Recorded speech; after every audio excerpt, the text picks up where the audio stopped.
A chuva desceu, né, irmão, com força. Que Jesus nos dê livramento na nossa casa, nossos vizinhos, em nome de Jesus. Deus, eu quero deixar um recado de Deus para a nossa vida, muito breve mesmo, só para a nossa meditação. Abra sua Bíblia em Cantares, Cantares de Salomão, Cântico dos Cânticos, capítulo 2, versículo 15. Se ficar difícil para você achar Cantares, você vai passar Eclesiastes, depois você chega em Cantares, tá bom? Salmo, Provérbios, aí você passa Eclesiastes, depois você chega em Cantares. Não é muito difícil não, só você abrir a Bíblia no meio, aí você vai passar Salmos aí, Provérbios, depois de Eclesiastes, os irmãos encontram Cantares de Salomão, o Cântico dos Cânticos, capítulo 2. Eu quero ler com os amados somente o versículo 15, da poderosa palavra do Senhor. Cantares 2,15, está escrito assim: apanhai-me as raposas, as raposinhas que fazem mal às vinhas, porque as nossas vinhas estão em flor. Antes de você se sentar, há uma versão que eu estou começando a trabalhar dela, analisando um pouco, que ela é mais uma paráfrase, né, dentro de uma tradução, que é a versão nova, tradução da linguagem de hoje, que ela diz assim: peguem as raposas, apanhem as raposinhas, antes que elas estraguem a nossa plantação de uvas que está em flor. Antes de você se sentar, diga assim para o teu irmão: é impossível, está muito fraco, diga: é impossível se negociar com raposa. Os irmãos podem se assentar adorando a Deus.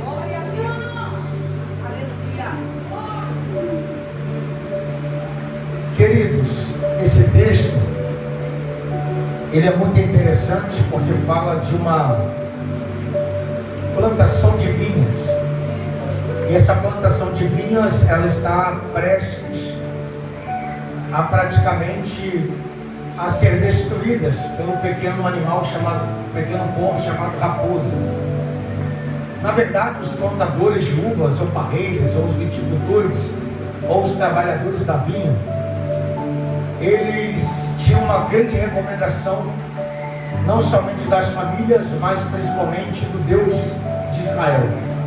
E esta preocupação é que as vinhas, elas não poderiam ser negociadas, elas não poderiam ser trocadas, elas não poderiam ser praticamente negociadas. A única coisa que os donos da vinha poderiam fazer é automaticamente passar de geração para geração em testamento, e também trazer de perto os seus filhos para trabalhar nas vinhas. E a ordem do Senhor era que praticamente eles deveriam tomar muito cuidado para que nenhum mal viesse suceder essa vinha. Então praticamente todos os proprietários que começassem a cultivar as vinhas, eles tinham muito cuidado. Tanto no Antigo e Novo Testamento nós vemos bases bíblicas muito interessantes sobre a vinha, para que os proprietários viessem defender elas, até mesmo dar-se a sua própria vida.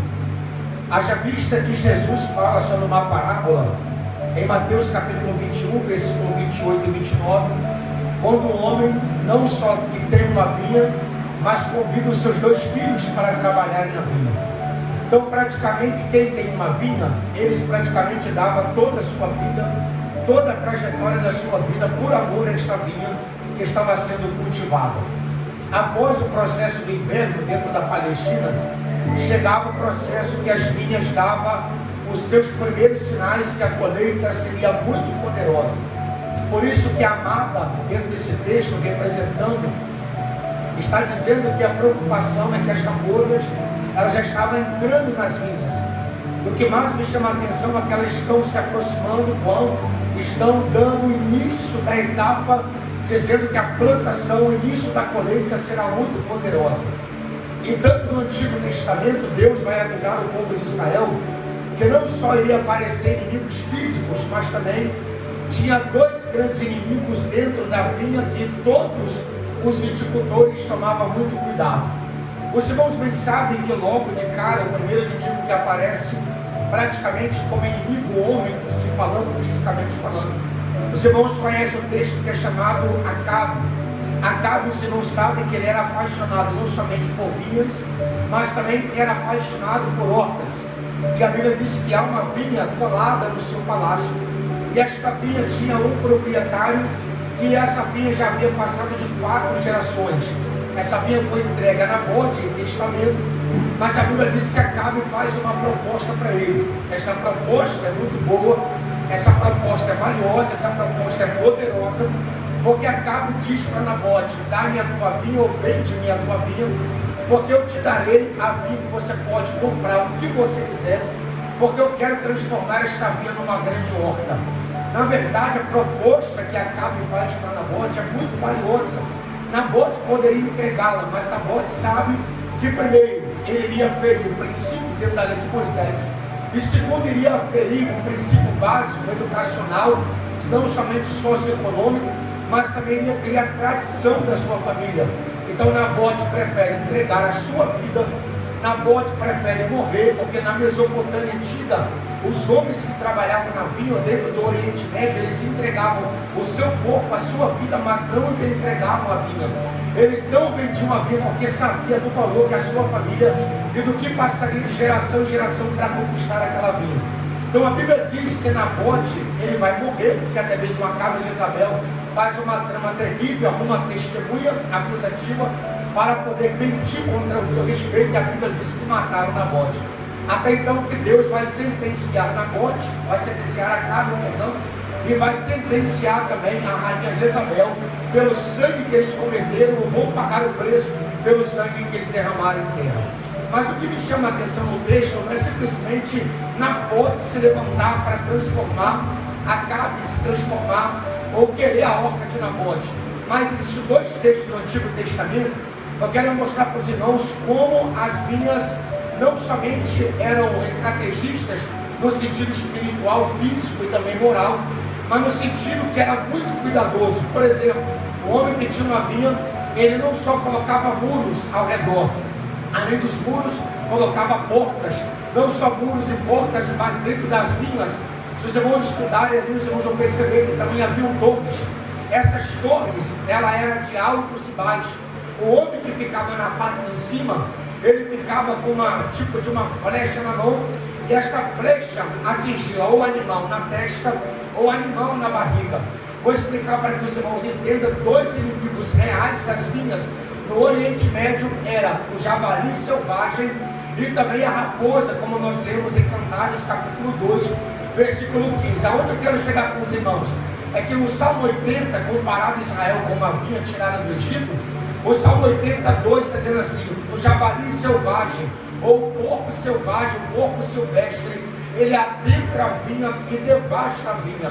Esta profecia, ela é cumprida lá no Atos, capítulo 8, e capítulo 9, quando diz que o javali selvagem significa que Saulo de Tarso, a profecia se cumpre nele quando ele vai entrar em casa e vai devastar a vinha. Mas na verdade o Salmo 80, verso 12, também dentro do Antigo Testamento, quer dizer que o porco selvagem, ou o javali selvagem, quando ele entrava na vinha, ele não tinha possibilidade de simplesmente adentrar na vinha, mas ele tirava a vinha com muita força de dentro do vinhateiro. Vou explicar melhor para que a igreja entenda. Toda vez que o javali selvagem entrava na vinha, alguém gritava: porco selvagem, o javali selvagem entrou na vinha, porque era fácil de se identificar. Por que era fácil identificar um porco selvagem na vinha? Porque eles não matavam a vinha dentro do vinhateiro. Quando o porco selvagem entrava dentro da vinha, ele, com a sua própria força, com a sua rapidez, com a sua velocidade, ele tirava desde a raiz até as árvores, os galhos para fora do vinhateiro. Então, quando o atalaia, na parte de cima, via o javali selvagem, ele atirava na testa ou atirava na altura da barriga, porque era fácil identificar o javali selvagem, ou o porco selvagem, ou o porco silvestre, porque ele tirava a vinha de dentro do vinhateiro. Dava para ver a força que ele tinha, dava para ver o buraco que ele causava. Mas o grande perigo das vinhas não era o porco selvagem. A amada nesse texto, após o processo do inverno, ela está dizendo assim: peguem as raposas e peguem as raposinhas. Diferente do porco selvagem, as raposinhas adentravam nas vinhas e elas procriavam.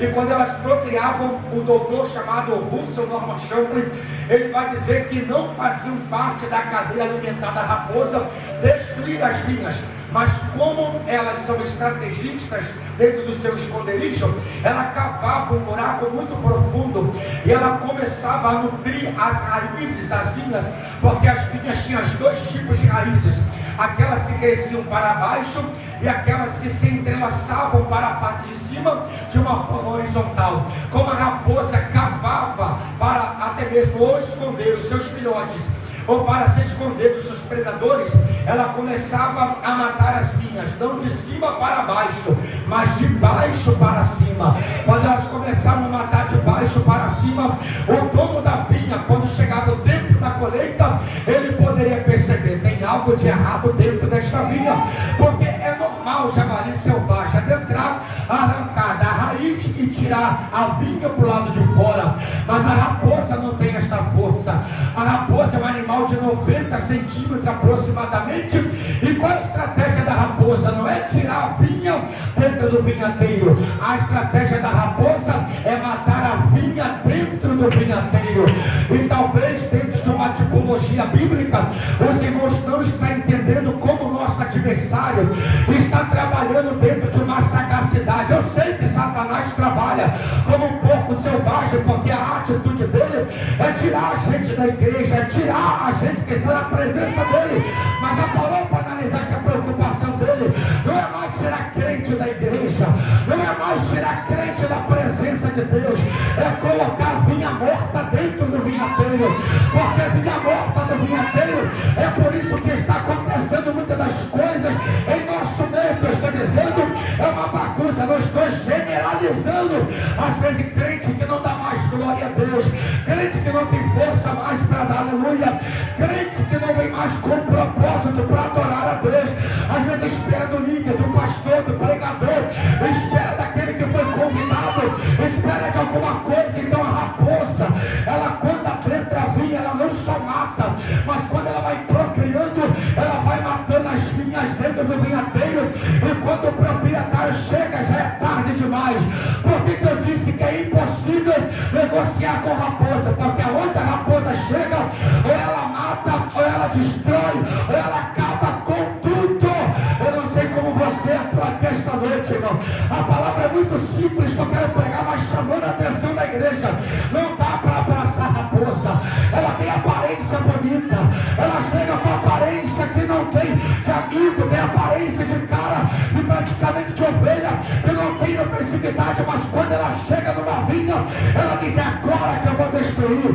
E pode perceber no texto que a amada disse: eis que o inverno já passou, a chuva cessou e se foi, aparecem as flores do campo e o tempo de cantar chegou. A raposa não aparece no inverno, a raposa não aparece em qualquer dia, em qualquer hora. A raposa só aparece quando as folhas ou quando a árvore está prestes a dar fruto. Eu vou melhorar para ver se você entende da glória a Deus.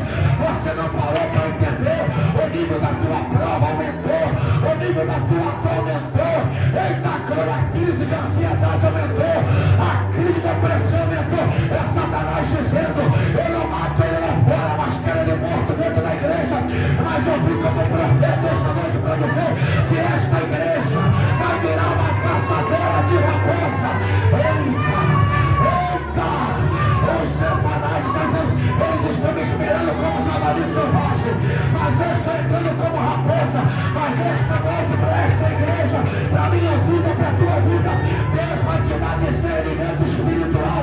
Não, você não entendeu. O Alan se levantou e me inspirou. É você descer a vinha, é você descer a vinha. Eita glória! Geralmente os reis, os homens trocavam as vestes, andavam pelas vinhas para ver se tinha raposa, para ver se tinha buraco, para ver se tinha brecha. Esta noite a palavra é: vai olhar para a raposa, ou você vai matar a raposa, porque a raposa não se negocia. Ou você mata ela, ou ela te destrói. Quem pode levantar a mão lá em cima, abrir a boca e dizer glória a Deus.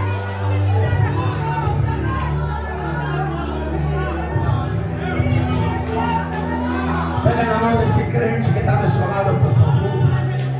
Pega na mão dele e assim para o teu irmão, não pode negociar com a raposa.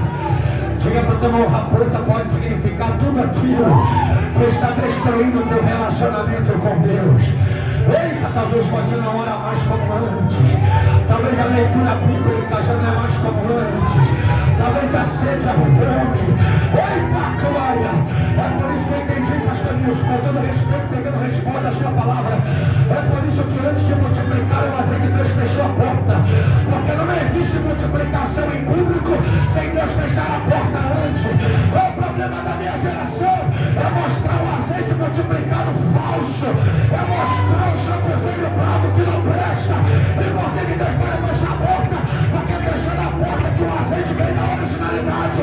Aí quando o azeite acaba, quando o vaso acaba, o azeite também acaba. Porque ele também faz, ele também opera.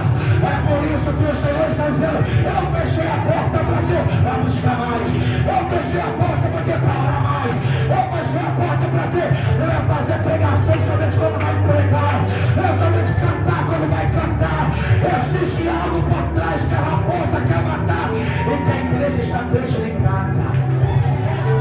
Meu Jesus amado,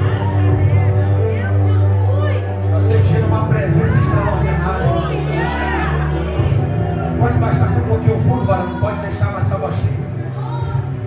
É interessante, evangelista Douglas, na palavra, nas escrituras, é que as vinhas eram muradas, pastora.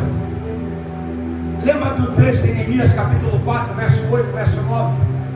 Quando Neemias está reedificando os muros após 90 anos, que ninguém se levanta para construir nada. Só foi Neemias se levantar para construir, os inimigos da reconstrução aparecem. Você não entendeu, eu vou dizer de novo. Enquanto você não constrói nada, os inimigos não vão aparecer. Mas é só se você se alinhar com o propósito da eternidade que vai aparecer Sambalate e Tobias e vão falar assim: o que é que esses fracos judeus estão fazendo levantando este muro? Aí Tobias fala assim: se uma raposa passar correndo, o vento da cauda destrói este muro. Eu fui estudar esse texto no original. Não é quer dizer que a cauda da raposa tem força para destruir o muro. Qual é o significado no original? É que quando as pessoas construíam o muro, seja de uma raposa, seja de uma vinha, ou seja de um cercado, alguma coisa, a raposa, ela não entra pela porta. Por que a raposa não entra pela porta? Porque ela sabe que se ela entrar pela porta, o amado vai identificar ela. Você não entendeu? Por que a raposa não entra pela porta? Porque é fácil do alto ver a raposa passando pela porta. O que Tobias está querendo dizer para Neemias? É que a raposa não tem pressa para destruir o muro de quem está construindo. Quando o muro está de pé, a raposa vai. No Oriente Médio Antigo, ela vai com a sua pata em bloco por bloco. E se a pata dela empurrar o bloco para dentro, ela disse: construíram a porta, mas o muro continuou fraco. Eita, Clóvis, você não entendeu? Vou te explicar de novo. Tem gente me olhando como se nada tivesse acontecendo. Deus está dizendo pela porta, porque Ele é a porta. Mas quem protege e fecha as brechas, meu irmão, aí não é Ele. É você que fecha as brechas. Os irmãos vão me entender, mas eu fico indignado quando eu vou numa igreja ministrar quem diz: vai lá, Jeová, passa com vassoura de fogo. Manda anjo, Senhor, com vassoura de fogo. Isso nunca foi instrumento de papai. Ei, o que mais que tem que fazer a gente é tomar vergonha na cara. É fazer uma faxina aonde temos que fazer. É tirar os lixos que nós temos que tirar, porque fomos nós que colocamos para dentro. Eita, mas o que a raposa faz? Ela vai rodando. Ela vai rodando. E se ela vê um pouco fora do lugar, aí o dono da vila pergunta: como é que essa raposa pode perceber que a nada disse: peguem as raposas? Ela multiplica: peguem as raposinhas. Isso quer dizer que a raposa estava nesse terreno há muito tempo, meu irmão. Porque se tem raposa, ela procurou, tem filhote. O que essa raposa está fazendo dentro da vinha? A pergunta que não quer calar. A vinha representa a alegria, representa a igreja, representa uma vida de intimidade. O que é que a raposa está fazendo nesse terreno? O que é que a raposa está fazendo nesse terreno que Deus não quer? Eita! Jesus dos crentes, esse negócio vai ficar estreito aqui hoje. Eita, brecha! existe brecha, meu amado. Não existe brechinha, brechona para Satanás. Ele só precisa de uma abertura neste muro. Mas esta noite, no culto da promessa, a pergunta que eu te faço: vai deixar a raposa destruir o que Deus demorou tanto para alicerçar na tua vida? Eita glória! Não, irmão, agora estou ficando sério. Eu estou cheio de temor e tremor em cima deste púlpito. Eita glória! A raposa não vai entrar na tua casa. A raposa não vai destruir o teu casamento. A raposa não vai destruir teu ministério. E se ela aparecer, eu negocio com ela, porque ela vem com proposta boa. Ela vem sorrateiramente. Ela vem de baixo para cima, vem comendo tudo, vem acabando com tudo. Mas esta noite vai ficar olhando para a raposa, ou vai entrar na vida e vai destruir essa raposa. Eita glória! Eita glória! Vou dar um minuto para a igreja adorar.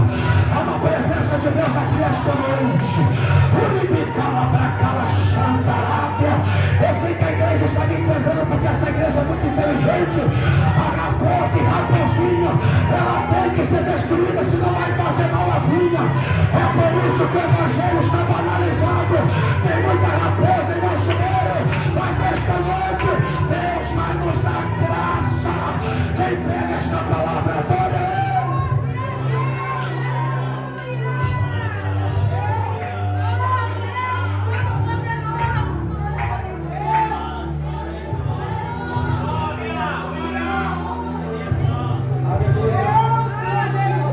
aleluia.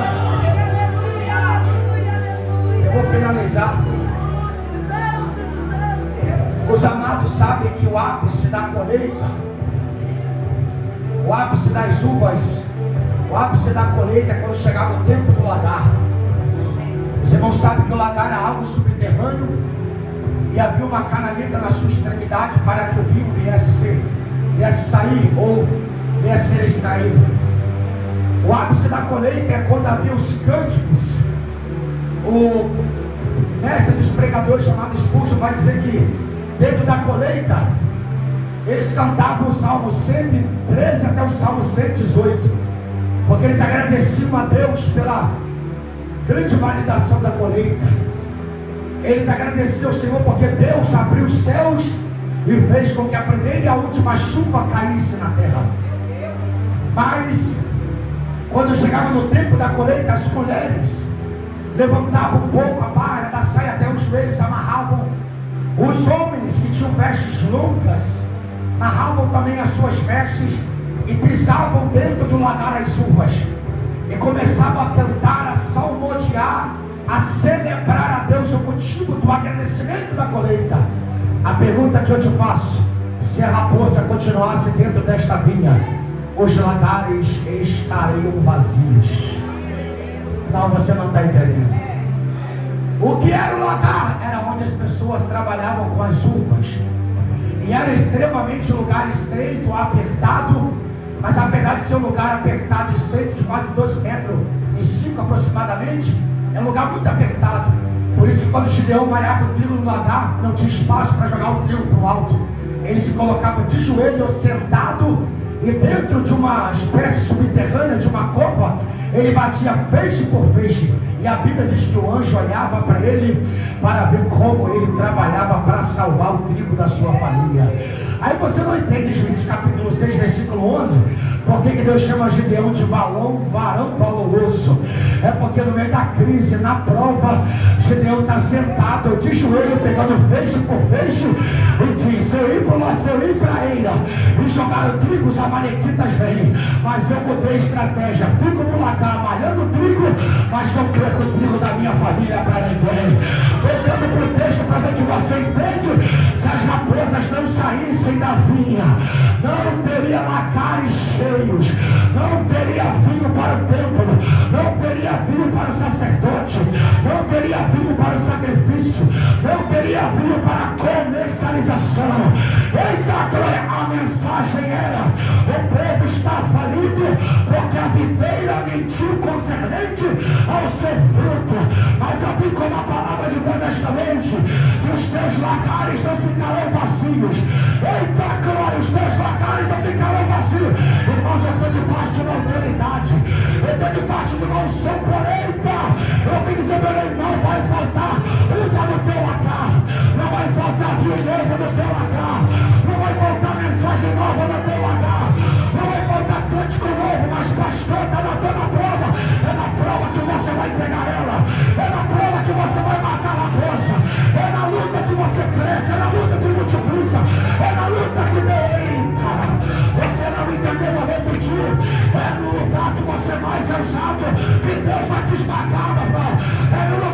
mais te usa, Ele vai te apertar, ai Jesus, mas não tem espaço para raposa. Pastor Nilson, pastor Divaldo, este púlpito não tem espaço para raposa. Na minha vida não tem espaço para raposa. Eita glória, peguem as raposas, senão elas vão fazer mal à nossa vida.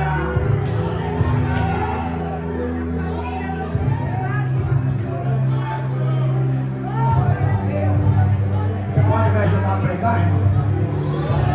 Pega na mão desse crente aí que está do seu lado. Tem mais coisa aqui, irmão, mas eu não vou continuar mais. Pega na mão do teu irmão, da tua irmã e diga assim: peguem as raposas. Diga assim, só que raposa é fácil também identificar. O problema é raposinha, são as coisas pequenininhas. Eita, aquilo que você trata como pecado de estimação. Eita, coisa está tirando força de muita gente. Aí quer que a promessa, como é que a promessa vai se cumprir, meu irmão? Eita, glória! Porque antes da promessa se cumprir, eu tenho que estar com a minha vinha aprumada. Eita, em João capítulo 15 ele disse: a videira não dê seu fruto, eu pego e arranco e lanço no fogo. Porque vara na igreja sem fruto não presta, não serve. Mas se a videira der fruto, você vai arriar. Eu pego a poda, corto ela, para que na próxima estação ela dê mais fruto. Você não está me entendendo? Antes tem prazer na lei do Senhor e medita de dia e de noite. É como uma árvore plantada junto a ribeira de águas, a cujo próprio na estação própria fortalece, e na estação própria o Senhor faz crescer. Estou dizendo, meu irmão.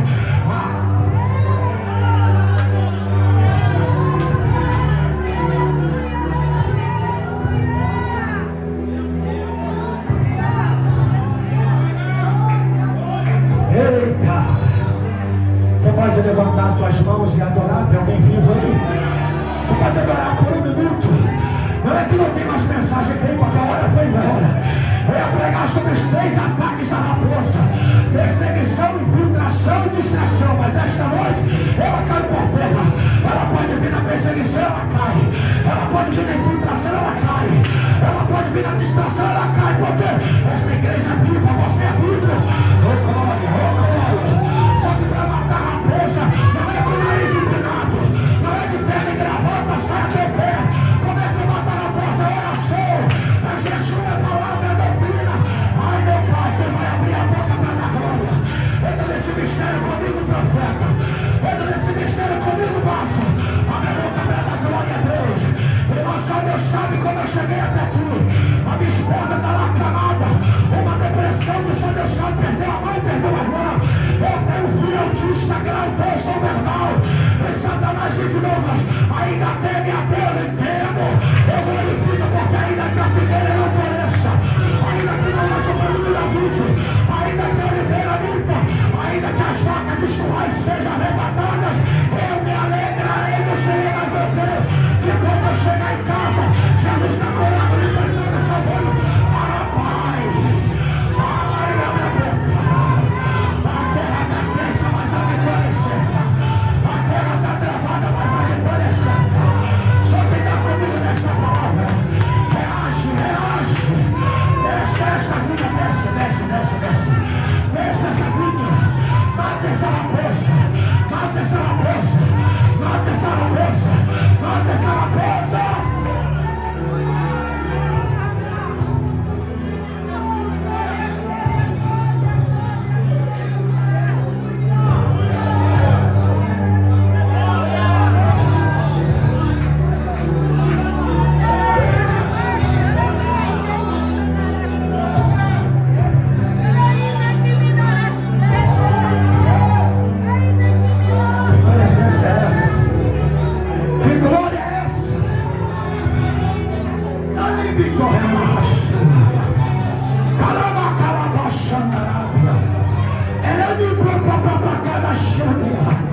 Eita, que presença. Pega na mão desse crente aí pela última vez. Diga: ei, vamos descer a vinha. Diga pro irmão: vamos descer a vinha. Diga pro irmão: diga aí, vai assistir a raposa destruindo tudo. Ou vai pegar essa raposa hoje? Ou vai pegar essa raposa hoje? Eita, abaixou-a. se bate de frente com raposa decente, sai fora, sai fora. Alabacala Xandarábia. É culto da promessa, é culto da promessa. A raposa está fazendo de tudo para tirar você da bênção. A raposa está fazendo de tudo para tirar você da promessa. Ei, irmão, já parou para toda vez que a bênção, o evangelista Douglas está perto para chegar, a prova aumenta. O Wallace Maia é grande pregador. Toda vez que a bênção chega, a semana é atribulada. A casa fica de cabeça para baixo. É os filhos que ficam doentes. É o gás que acaba, o dinheiro que acaba. A depressão que bate, a ansiedade que bate. Mas também diz o poderoso de livramento. Ele corta o arco. Ele corta a lança. Ele despedaça os calos do fogo. Quem sente nossa presença aí? Entra neste canto. Entra nesse prato.